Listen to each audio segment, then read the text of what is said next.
This program presents ways to optimize health and well-being. When considering lifestyle changes, please consult with your healthcare provider to ensure they are suitable for you. Hello and welcome. I'm Casey Verkerker. Plant-based diets are becoming increasingly popular around the world.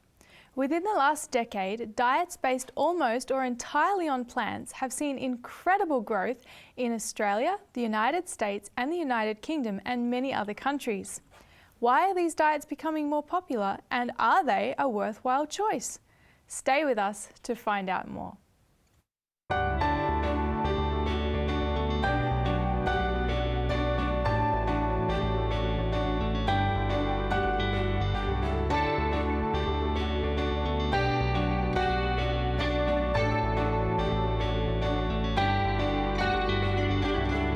On this program, we explore ways that you can shape your lifestyle as medicine. Today, we will be talking about the benefits of plant-based diets for our health and well-being. We have a very special guest joining us to discuss this, Dr. Winston Craig, who's an adjunct professor of public health at Loma Linda University. He is the author of several health and nutrition books, dozens of articles, and has over 40 years of experience in the area of nutrition and well-being. Welcome to the program, Winston. We are so glad you can join us today and share with us on this interesting topic. Thank you. Glad to be here. Yes. Now, Winston, I understand that you've spent most of your career in the United States, but you were not born there, were you? You were from the Aussie soil, is that right? Yeah, I'm from the most livable city in the world. Okay. Melbourne. Melbourne! At least from surveys, Melbourne continually comes out at the top, so I guess. There you go. But I was raised largely in Sydney and Newcastle area, where I did most of my schooling. Interesting, right. And so I'm really interested because you've obviously spent a lot, almost all of your career looking into nutrition, well-being, all of these topics. What was the spark that got you interested in that direction? As a teenager, I was, my dad, my family were kind of interested in health, practiced health. I was a vegetarian, and I read a book, a couple of health books, Ministry of Healing and Counsels on Diet and Food, which are classics in the health area, and they inspired me, and I just said I'd like to research in this area someday. That's like find out the background behind all these comments, and if they're so important, why aren't more people practicing them? So in 1984, 74, when I was in the States, an opportunity came for me to go to Loma Linda University and study a master's degree in public health nutrition, and so that blew my mind away and opened up the opportunity to look deeply into these things, and the more I read, the more excited I became. So that's how it began. It was teenage interest to early adulthood opportunity. Wow. And you've stuck with it all this time. I mean, what do you love the most about being in this space with nutrition research? Well, I started out as a chemist. Okay. My PhD's in chemistry, but you don't have the interaction with people. I did research for a number of years, but getting into nutrition, everybody wants to eat healthfully and know more about calcium and protein and plant-based diets, and to see people's faces light up and to have students, 19-year-olds, sitting in front of you, and you see the lights turn on when you share stuff enthusiastic and passionately about healthful living, just as I did this past 3 months teaching in Walla Walla, having a class, just to see them, their eyes open to the joy and advantage of living healthfully and changing their habits to practice more healthful things that will help them in their studies and in their general life. It stimulates me, it drives me, it creates a desire to continue that pathway because you get tremendous feedback. Yes. It's meaningful, it's very rich to see people's lives affected by what you say and do. Absolutely, and with your position at such a, you're reaching people at such a young age. They're at the start of their life. You can be impacting them for the rest of their lives, really, can't you? Exactly. That's the exciting part, is talking in community groups with middle-aged elderly people is nice, but there's nothing to compare with young people, and they think, we're immortal. we can do what we want to, and nothing's going to happen. But when they see that there's a cause and effect relationship, and that the choices they make have a big impact on their physical and mental health, then it's exciting to see them change to actually enjoy those benefits. Absolutely. Yeah, wow, I can see already like the passion coming out from you sharing just now, which is wonderful. So we're talking today about plant-based diets, which is something that you've spent a lot of time researching in and looking into. And I'm wondering, what are plant-based diets in terms of, the definition, and also why are they becoming so popular today? Okay, what they are is basically eliminating animal products from your diet, and so you have a whole spectrum. Some people even call themselves vegetarian, and they still eat fish. There's a special name, pesco-vegetarian. The one who uses milk and egg is a lacto-ovo-vegetarian. The true plant food eater is a vegan or a total vegetarian. Then you have what's very popular today is the flexitarian. A lot of people, particularly in the younger age group, want to protect the environment and eat foods that are more what we call sustainable, that don't do as much damage to the environment in terms of water and fossil fuel and pesticides and so forth. So they make a very good choice, but they don't want to give up their meat and dairy, but they know they want to go the other direction, so they kind of straddle the bridge and have kind of the best of both worlds, the good high concentrated nutrition, but a more healthful approach. So in the past we've been very focused on health, and the advantages are definitely all there. There are a number of people who get frustrated by the way chickens are raised and cows are put in pens and so forth, and it's kind of like forced feeding rather than open range. So there's a whole variety of reasons. Some are concerned about bacterial contamination, which is much more prevalent in animal food. Salmonella, listeria, and all of those things are much more common. They grow more easily in animal tissue.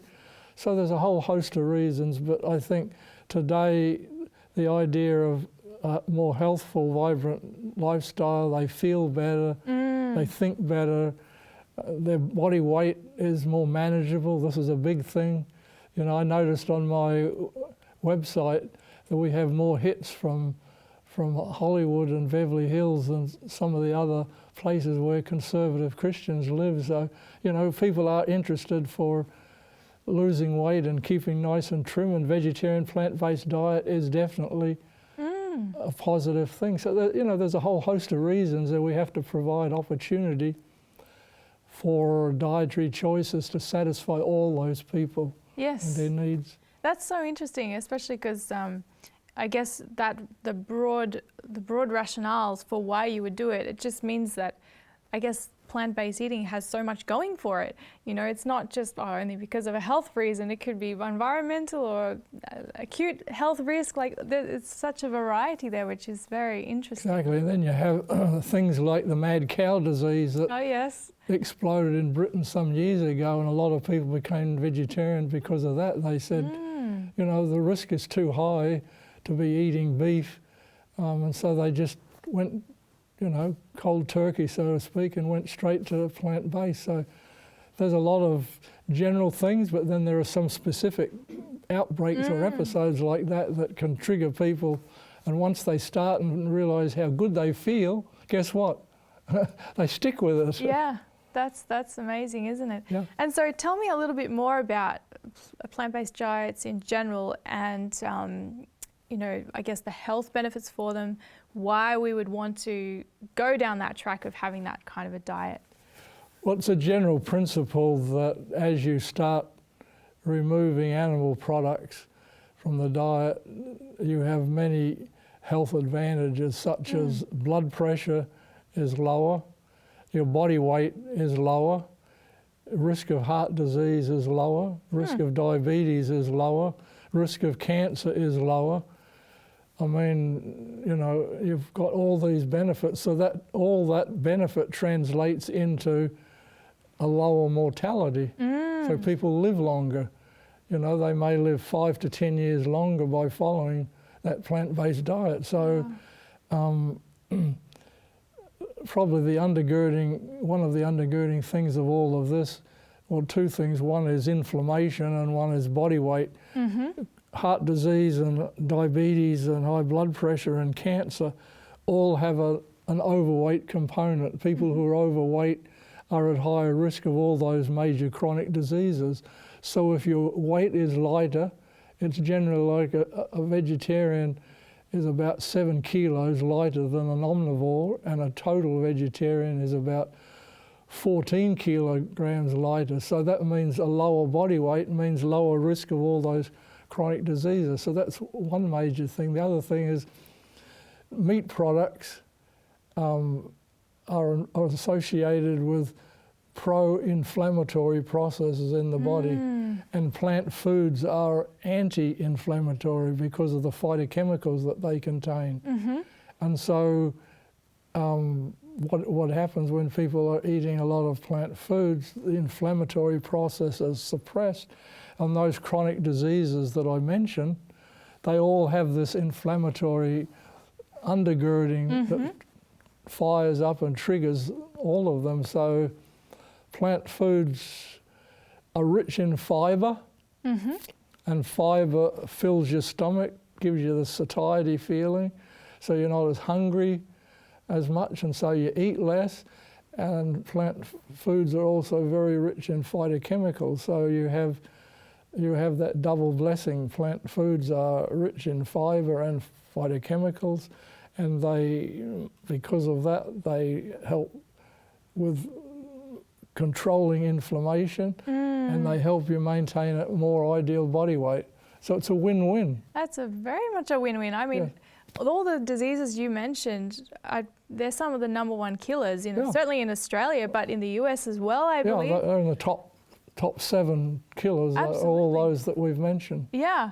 So this has a powerful impact on helping to reduce that mortality from those conditions in our country, in these countries, and getting to the root cause. It sounds like you're describing the inflammatory process. It seems like the plant-based diets have the right ingredients to address those underlying causes. Right, and the audience probably is aware of the Blue Zone study.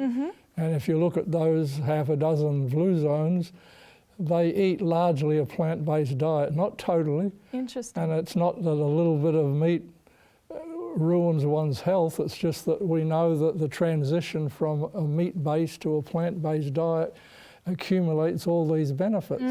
But these blue zones typically are eating a lot of fruit and vegetables, and that's the key. Fruit and vegetables are rich in things that protect us.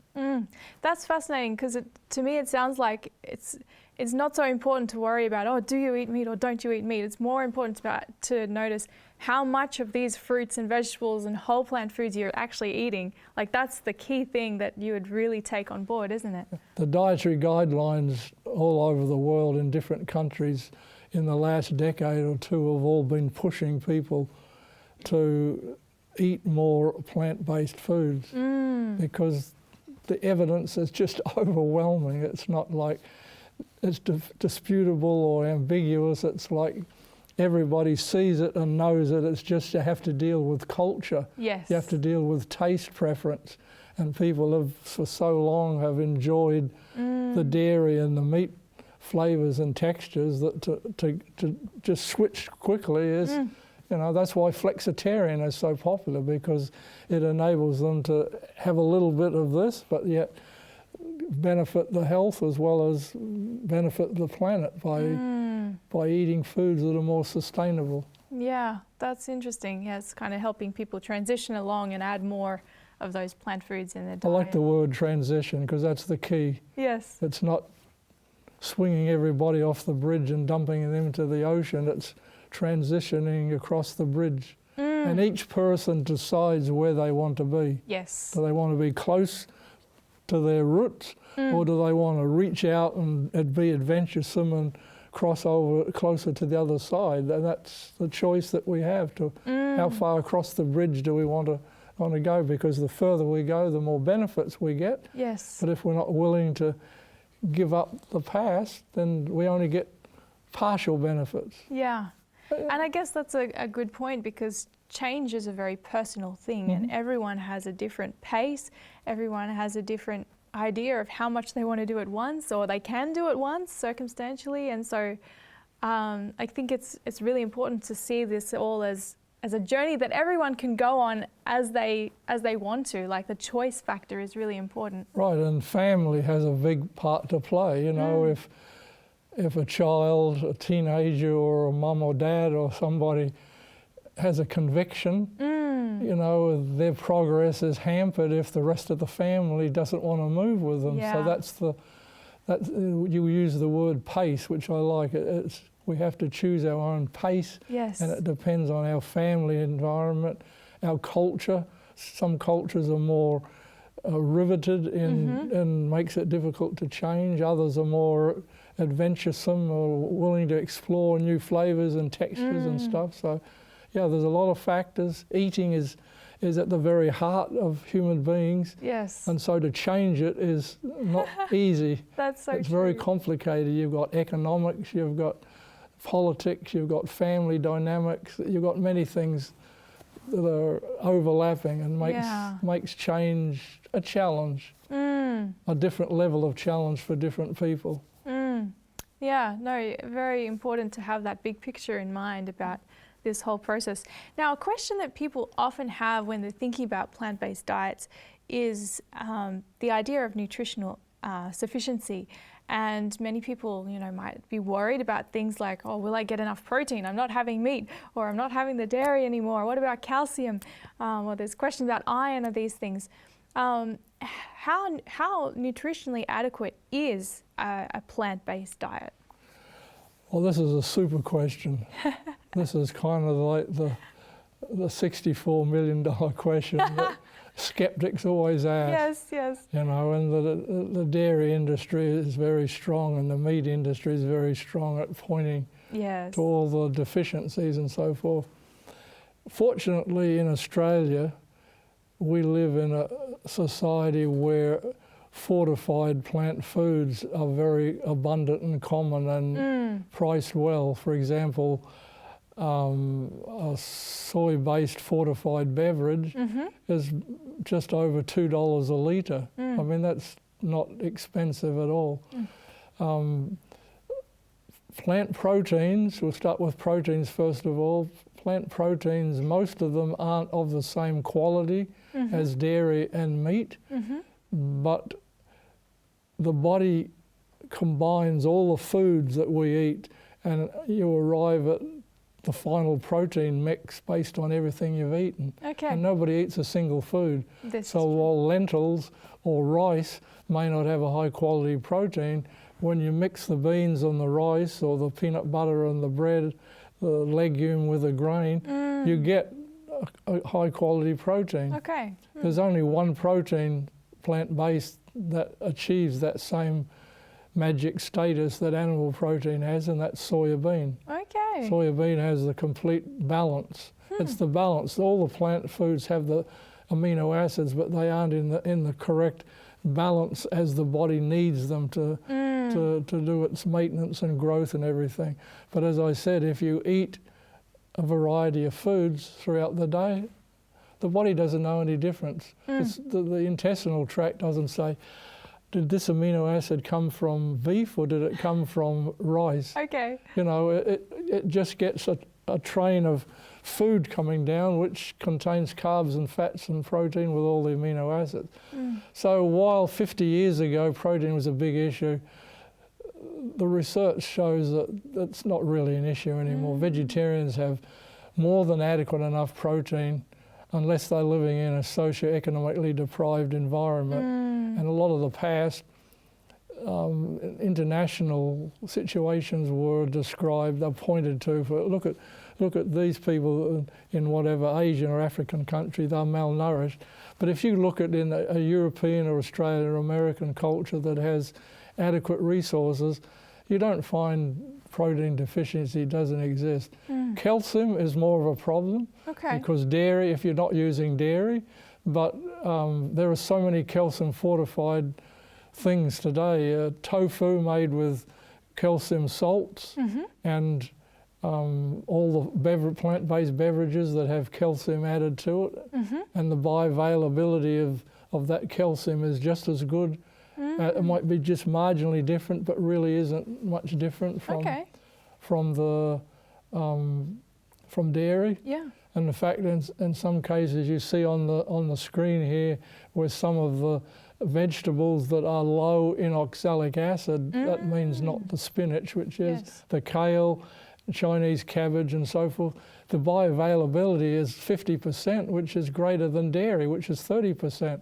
Yeah. The dairy is more concentrated, so don't think that eating greens is going to give you everything, because you've got to eat a lot of greens. But the greens, the calcium availability is good. So if you eat, the point I want to make is if you eat a wide selection of foods during the week, of course, not all at one meal, but during the week, and you use fortified foods like calcium fortified plant-based alternatives, there's no evidence that calcium is a problem. If you are total plant-based and don't eat any of those things or eat very few vegetables or none of the fortification, then you'd need to take a supplement. Okay. You know, a supplement's not a whole lot different from fortification. You know, it's just that the pill has been ground up and mixed in the liquid rather than you swallowing it as a pill. Yes. I'm not a one for pushing pills, because the dietetics approach is you get your nutrition from the supermarket, not from the bottles. Yes. Okay, you get it from real food. Yes. That's where stuff comes naturally to us. Iron, the vegetarians and non-vegetarians, the rates of anemia are no different. Okay. Vegetarians do have a lower serum ferritin, which is a measure of iron stores, but we've never shown that has any clinical significance. So you go down the list and there isn't any major problem. Vitamin D is a problem for everybody because of sunlight. We live our lives indoors. And when we go outdoors, we plaster with cream and hats and everything so we don't get skin cancer. So, and elderly people have a lower ability to make vitamin D from the sunlight, because it needs to be acted on by the kidney and the liver, and those activities are diminished in strength. So the elderly people and those indoors and people who don't go outdoors at all, they all need to be finding a way of getting vitamin D. So that's a problem for everybody. Now there is one problem, after we've said all the good things, there's one problem, that's vitamin B12. Vitamin B12 deficiency is real, and it's serious, and it can be lasting. And so people who don't use any animal products need to take regularly, weekly or daily, depending on the dose, a vitamin B source, because vitamin B does not occur. Calcium, iron, protein, all the other things we've talked about, they're in plants, but B12 is not in plants. Okay. So you have to have either fortification or take a pill, one or the other, because it's too important a nutrient, and you only need 2.5 micrograms a day. Wow. Small amount. Dose. It's like iodine. Iodine, you only need 150 micrograms a day, but not getting it is a big deal. Is a big deal, a very big deal. So that's one nutrient that somebody who goes totally plant-based must focus on. They can't mess around with it. They have to have it. And it may show signs of deficiency in 2 years, 3 years, 20 years. Wow. It just depends on the person. Everybody's metabolisms are different. Their background, their history is different. If you've come from a meat eating and you turn to plant-based, your liver may have a store. B12 is an unusual B vitamin and that's stored. Most of them are not. But B12 the liver stores, and when those run out, if you haven't been replenishing it, you're in trouble. So I hope I've made it clear that B12 you need to look out for. That's top of the list. Okay. But everything else, if you're eating a good balance, variety, fortified foods, should be fine. It's adequate. Yep. Very good. Now, you did mention at the beginning that a lot of people are turning to plant-based diets because of environmental reasons. I'm wondering if you could just touch on that a little bit. Are plant-based diets more environmentally sensitive? Are they a better way to go? What is it like in that space? Yeah, we do have a picture. This picture is on the screen. It shows you that research has been published that shows that an omnivore or non-vegetarian diet uses about 3 times more water and considerably more energy, fossil fuel, fertilizer, and more pesticides. Wow. So, and pesticides and fertilizer are often made from fossil fuels. So, so you see that, and they are non-renewable resources as compared to, water, solar and hydro energy. So yes, in the next picture you see this comparison that has been made between greenhouse gas emissions, which everybody's familiar with being connected with climate change, and you can see the different volume. This is in pounds of carbon dioxide equivalents per person per day, and you can see for a total plant-based diet you're looking at like 60% reduction in greenhouse gases. Wow. And even if you look at the green and the red, you're going from a high meat eating to a low meat eating. Even there you get the benefit of 35%. So that comes back to what you said about, shifting slowly or whatever along that scale. So even making some incremental changes does help the environment. It does substantially, statistically reduce greenhouse gases. And, we're facing today terrible storms and bushfires, and the bushfire season is longer and the fires are more intense, the tornadoes are more intense, and everything is like... Yeah.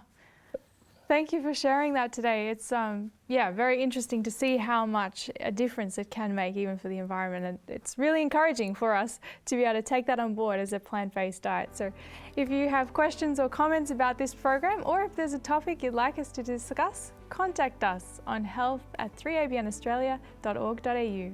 Remember to shape your lifestyle as medicine.